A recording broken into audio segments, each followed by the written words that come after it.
Ok, on continue avec ce sujet de l'X en 2025, XEMS, filière PC, l'unique épreuve de mathématiques. On attaque la partie 2, qui est indépendante de la partie 1. Dans la partie 1, c'était les matrices de rang 1.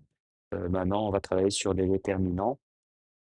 Donc, on nous demande d'abord de faire un produit matriciel par bloc.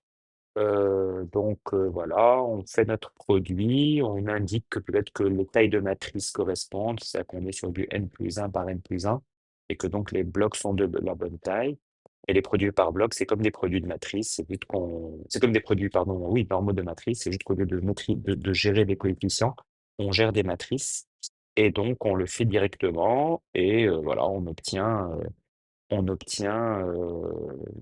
cette matrice-là, INU0 VTU plus 1. Euh, donc maintenant, on veut passer au déterminant. Donc ça, on est à la question 8 ici. Donc on nous demande de calculer le déterminant de IN plus UVT. Donc ça, c'est le déterminant de IN plus UVT, c'est la matrice du milieu ici. Donc on indique que le déterminant d'un produit de matrice, c'est le produit des déterminants. Et comme les matrices sont triangulaires par bloc, les déterminants sont les produits des déterminants des blocs diagonaux. Hein, quand on a une matrice triangulaire par bloc, comme par exemple la première, où il y a un 0 en haut à droite, IN, VT et 1, le déterminant, c'est le déterminant de IN fois le déterminant de 1. Et donc on a bien la matrice de gauche, ça fait 1 fois 1.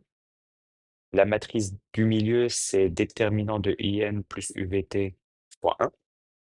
Et la matrice de droite, ça fait 1 fois 1, déterminant de IN fois 1.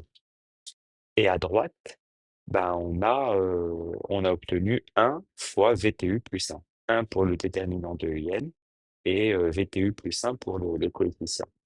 Puisque VTU, c'est un réel, hein. Et donc, on en déduit tout simplement que voilà, déterminant de IN plus UVT, c'est 1 plus VTU plus 1, c'est-à-dire 1 plus V scalaire U. Voilà. C'est vraiment immédiat, c'est tout droit, y a pas de piège, il n'y a rien. Plus généralement, déterminant de A plus UVT, et on voit qu'on veut un A moins un U. Et donc là, l'intuition, c'est de dire le U, je dois le remplacer par A moins un U. Donc je dois rentrer un A moins 1. Donc je vais voir IN comme étant euh, un A moins un A, plutôt A moins 1.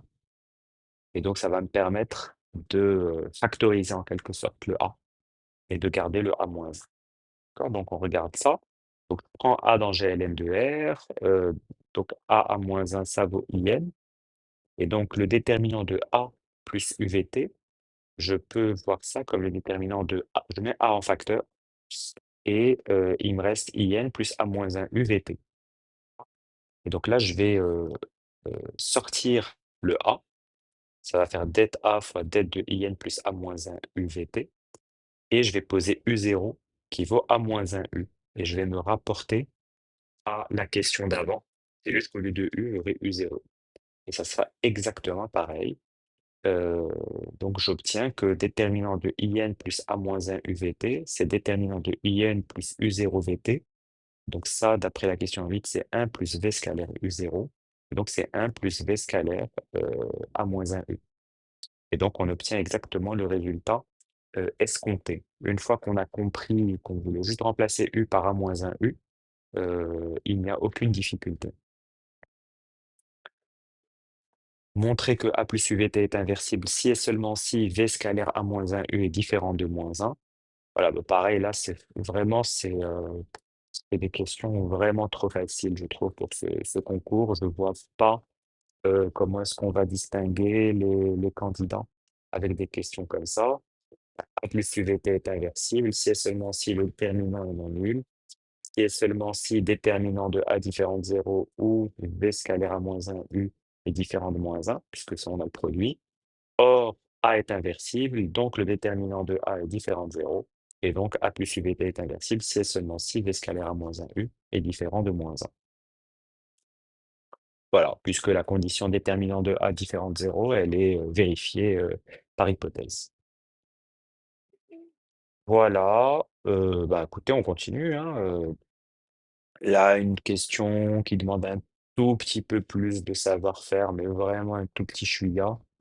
On suppose que A plus UVT est inversible, montrer, donc il faut montrer ce que vaut l'inverse de A plus UVT. Et donc là, pour des questions comme ça, c'est un classique. Ce qu'on fait, c'est qu'on prend la valeur de droite, on lui donne un nom, on la multiplie par A plus UVT et on essaie de montrer que ça vaut l'identité. C'est comme ça qu'on montre qu'une matrice est l'inverse d'une autre. Donc je pose pour simplifier les écritures 1 plus V scalaire à moins U qui vaut alpha. On sait que c'est non nul par hypothèse, puisque A plus UVT est inversible. Et je pose grand M, c'est l'expression de droite. On va calculer N qui vaut A plus UVT fois grand M. On utilise le fait que A moins 1 vaut l'identité, et donc on développe. Donc, écoutez, presque pas envie de commenter ça, hein, on a, d'abord une première expression, on voit ce bloc, avec le alpha le dernier bloc de droite, on veut simplifier. On utilise à nouveau l'associativité, du produit scalaire. On sort le A-1 U scalaire V qui vaut alpha moins 1 et donc ça permet de mettre tout avec la même expression matricielle UVT à moins 1, qui est juste un produit, de 2 matrices, NN.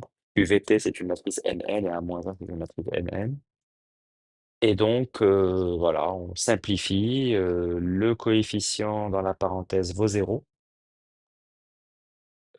et donc il reste que IN. Donc on a montré que AUVT M égale IN. Donc, comme on est sur des matrices carrées, heu, je vais écrire K matrice carrée, heu, voilà, on a bien trouvé l'inverse de A plus UVT. Voilà, ça se passe presque de commentaires, hein, vraiment, il y a pas grand-chose. La dernière question de cette partie, on prend C une matrice telle que le déterminant de C soit 0. Est-ce qu'on a toujours déterminant de C plus UVT égale 0? Donc ça, il faut comprendre que UVT, c'est une matrice de rang 1. Est-ce que je peux prendre finalement une matrice de rang 1 à laquelle je rajoute une matrice de déterminant nul, de telle sorte que cette somme-là soit de déterminant non nul? Donc on a envie de construire une matrice, en fait, j'ai envie de construire l'identité sous cette forme, hein. Je vais prendre, en fait, je vais dire que IN, c'est égal à la matrice avec un 1 là et que des zéros partout, plus cette matrice-là, qui est presque l'identité, mais il y a juste un zéro de trop. D'accord? Et ça va marcher, ça c'est de rang 1, et ça va être ma matrice C. Donc je prends C, c'est les CIJ, je prends CII qui vaut 1 pour I entre 2 et N, C11 vaut 0 et CIJ vaut 0 si I différent de J. D'accord? Donc là, j'ai exhibé ma matrice C. On a bien déterminante C égale 0, que c'est une matrice diagonale avec un 0 dans la diagonale. On prend U égale V égale 1 pour le premier coefficient et des zéros partout ailleurs. À ce moment-là, UVT, c'est bien la matrice que je voulais avec un seul 1 tout en haut à gauche et que des zéros partout. Et donc C plus UVT vaut IN. Le déterminant de C plus UVT, ça vaut 1, c'est non nul. Donc on n'a pas toujours d'être de C plus UVT égale 0. Voilà, fin de cette partie. Franchement, sujet très accessible. Je ne vois pas comment ils vont discriminer les candidats, puisque c'est le but quand même d'un concours comme celui-ci. Si ça vous intéresse, je poursuivrai avec la partie 3. Mettez-moi en commentaire s'il y en a que ça intéresse, je le ferai. Merci, n'hésitez pas à mettre un like, à vous abonner à la chaîne et à activer les notifications. Il y a encore pas mal de vidéos que je vais poster dans les prochains jours. Merci.